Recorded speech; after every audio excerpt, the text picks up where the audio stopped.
Ramadhani TV, mutiara Islam, menyinari jiwa, mengajarkan hikmah dengan kalam Allah. Assalamualaikum warahmatullahi wabarakatuh. Selamat bergabung di channel Salamadani TV, saluran yang menyajikan keilmuan dan khasanah keislaman kontemporer, aspek ibadah dan muamalah yang disampaikan secara populer. Channel ini diproduksi oleh Strategic Communication Center, SCC, Fikom Unisba. Semoga bermanfaat. Wassalamualaikum warahmatullahi wabarakatuh. Awas, hindari kebiasaan jahat, evil habit.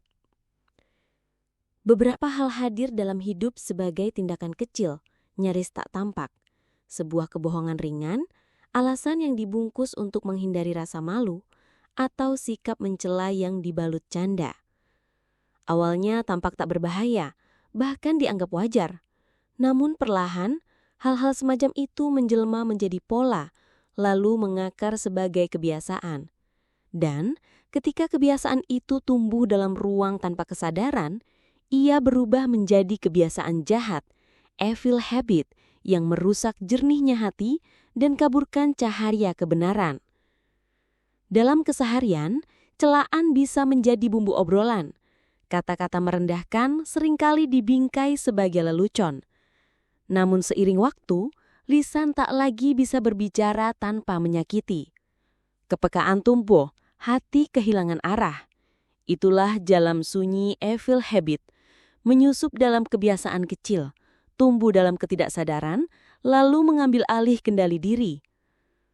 Kadang kebiasaan buruk bersembunyi dalam bentuk yang lebih halus, kemalasan yang diberi nama istirahat, kemarahan yang disamarkan sebagai prinsip, atau dendam yang berpura-pura sebagai ketegasan. Sedikit demi sedikit, perilaku-perilaku ini membentuk jati diri baru, jati diri yang semakin jauh dari nilai-nilai luhur. Mengenali kebiasaan jahat bukanlah perkara mudah. Ia tak selalu terlihat sebagai kejahatan besar. Justru seringkali hadir sebagai kebiasaan yang terasa nyaman. Namun perubahan dimulai dari kesadaran. Ketika batin mampu menangkap kehadiran bayangan itu, perjuangan dapat dimulai. Pelan, konsisten, namun sungguh-sungguh. Sebab kebiasaan, sekuat apapun, ia masih bisa dikalahkan oleh cahaya tekad dan kejujuran nurani. Bukan untuk sekedar tampak baik di mata manusia, melainkan untuk kembali jernih di hadapan jiwa sendiri dan bersih di hadapannya. Tidak ada kebiasaan jahat yang tumbuh tiba-tiba. Seperti pohon yang menjulang ke langit, evil habit pun memiliki akar, menjalar dalam diam, menancap dalam tanah batin yang kadang tak pernah digali. Akar itulah yang menjadi sumber daya, memberi kekuatan bagi kebiasaan buruk untuk hidup, bertahan, bahkan berkembang menjadi sifat.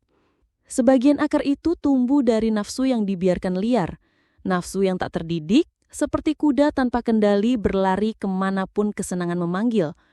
Ia tak mengenal arah, tak peduli jurang, hanya mengejar apa yang memuaskan. Di sanalah letaknya awal kejatuhan, ketika keinginan menjadi tuan dan nurani kehilangan kuasa bicara. Sebagian lagi berasal dari luka yang lama disembunyikan. Luka yang tak pernah sembuh membentuk reaksi diam-diam, kebencian, sinisme, cemooh, atau ketidakpedulian. Seringkali kebiasaan jahat bukan dilahirkan dari niat jahat, tapi dari hati yang pernah merasa tidak dihargai, tidak dimengerti, atau tidak dicintai. Maka terbentuklah dinding, dan di baliknya perilaku yang membentengi jiwa dari rasa sakit, meski akhirnya melukai yang lain. Ada pula akar yang menyerap zat dari lingkungan, dari candaan yang mencela, dari tawa atas kebohongan, dari keteladanan yang bengkok, dari sistem yang membiarkan kelicikan berbuah keberhasilan. Ketika dunia memberi tepuk tangan untuk kejahatan yang disamarkan, siapa lagi yang masih mampu melihat bahwa itu sesungguhnya keburukan? Namun akar terdalam dan mungkin yang paling tak terlihat adalah hilangnya cahaya dalam jiwa. Ketika nilai luhur tak lagi diajarkan, ketika keheningan tak lagi disediakan untuk mendengar suara hati, ketika zikir menjadi asing dan perenungan dianggap lemah, di saat itulah ruang batin menjadi kering. Di tanah yang tandus itu, kebiasaan jahat tumbuh seperti ilalang, cepat, tak terkendali, dan sulit dicabut. Namun sebagaimana akar bisa tumbuh, ia juga bisa dicabut. Dengan kesadaran yang jujur, dengan keberanian untuk menelusuri sumber gelap di dalam diri, dan dengan upaya sungguh-sungguh untuk menghidupkan cahaya dalam bentuk doa, ilmu, teladan dan pertobatan, maka evil habit tak lagi takdir. Ia adalah tantangan. Ia adalah panggilan untuk pulang. Pulang kepada versi diri yang lebih murni. Pulang kepada suara batin yang dulu sering dibungkam. Pulang kepada nilai-nilai suci yang pernah ditinggalkan di persimpangan. Sebab sejauh apapun kebiasaan buruk telah berjalan, jalan kembali akan selalu ada, asal mau melihat ke dalam dan berani menumbangkan akar yang selama ini disembunyikan.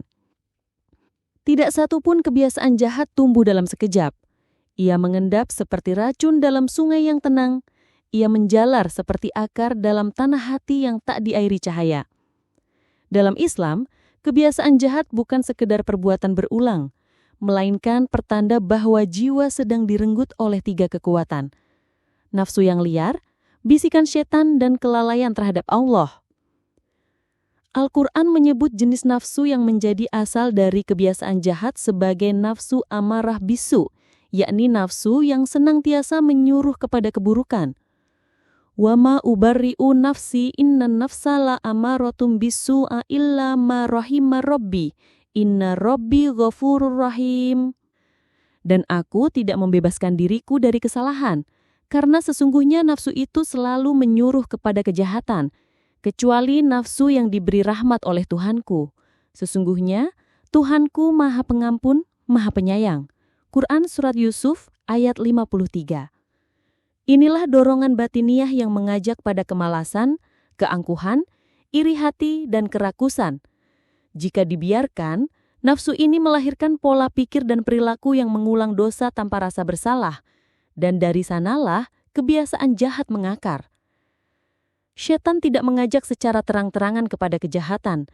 Ia menipu dengan cara bertahap atau tadaruj, memperindah maksiat dan menjadikan dosa tampak ringan. Al-Quran memperingatkan tipu dayanya. Asyaitanu ya'idukumul faqra wa ya'murukumul fahsya'a wallahu ya'idukum maghfiratan minhu wa fadla. Wallahu wasi'u alim. Setan menjanjikan kepadamu kemiskinan dan menyuruhmu berbuat keji, sedangkan Allah menjanjikan ampunan dan karunia-Nya, dan Allah Maha luas karunia-Nya, Maha mengetahui. Al-Quran Surat Al-Baqarah ayat 268. Setan membisikkan justifikasi terhadap dosa kecil. Ini bukan masalah besar. Semua orang juga melakukannya. Dari situ, perilaku dosa menjadi biasa, dan akhirnya menjadi kebiasaan yang merusak batin. Ketika hati jauh dari zikir dan lupa bahwa Allah senantiasa melihat, kebiasaan jahat tumbuh subur dan Rasulullah Shallallahu Alaihi Wasallam mengingatkan bahwa ketika rasa malu kepada Allah hilang, maka batas moral pun runtuh. Idza lam tastahi fasna ma syi'ta. Jika engkau tidak merasa malu, maka lakukanlah sesukamu. Hadis riwayat Bukhari nomor 3483. Hilangnya rasa malu bukan hanya membuka pintu maksiat, tapi juga menjadikan perbuatan jahat sebagai rutinitas. Ia tak lagi menimbulkan rasa bersalah, karena hati telah tertutup oleh dosa berulang. Al-Quran menegaskan saat hati tidak dipelihara dengan zikir, maka setan mudah menguasainya. Wa may ya'shu an dzikrir rahmani nuqayyid lahu syaitanan fahuwa lahu qarin. Dan barang siapa berpaling dari peringatan Tuhan yang Maha Pengasih, kami jadikan baginya setan yang menyesatkan, maka setan itulah teman yang selalu menyertainya. Al-Quran Surat Az-Zukhruf ayat 36. Islam bukan hanya mendiagnosis penyakit ruhani ini, tetapi juga menyediakan jalan penyembuhan. Tazkiyah an-nafs. Allah berjanji keberuntungan bagi jiwa yang disucikan. Qad aflaha man zakaha wa qad khaba man dassaha.